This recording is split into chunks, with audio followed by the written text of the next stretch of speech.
Good morning, folks. It's John Pettipas recording at 5 minutes past 1 o'clock in the morning on Wednesday morning, which is the 30th day of November.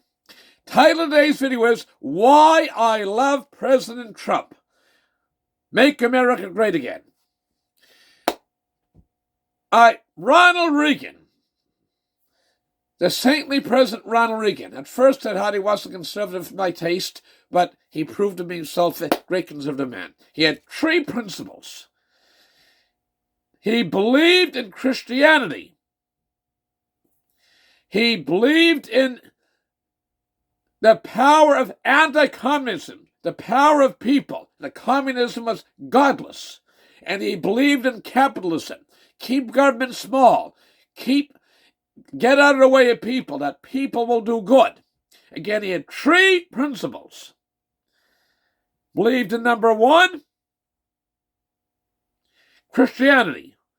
Number two, anti-communist.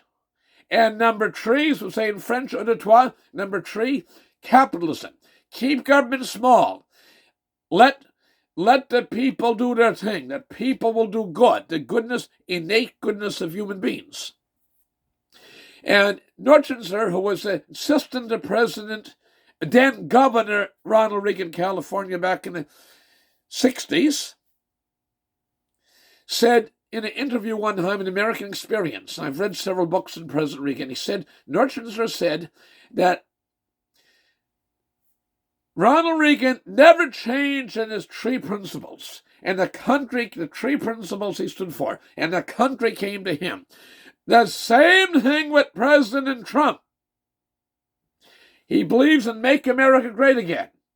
And they can criticize him in the mainstream media all he wants. He's a solid base of 35, 38, 40%.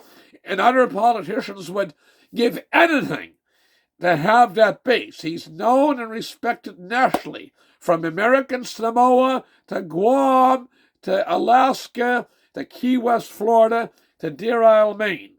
From the Puget Sound and the west coast of the country right down to San Diego and the Mexico, U.S.-California border.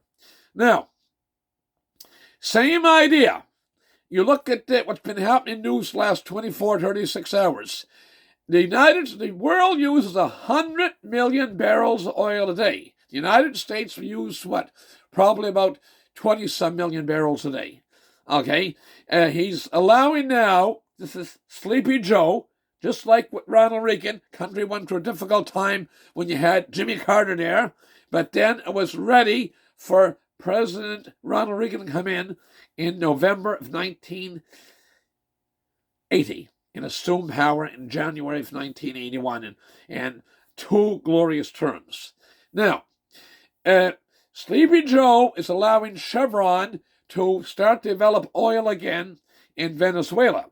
And over the next couple of years, everything's so dilapidated, they'll get 200,000 or 300,000 barrels of oil a day out of the country. It's heavy oil. It's something like the oil sands, but it's heavy oil. It's difficult to work with. It takes more.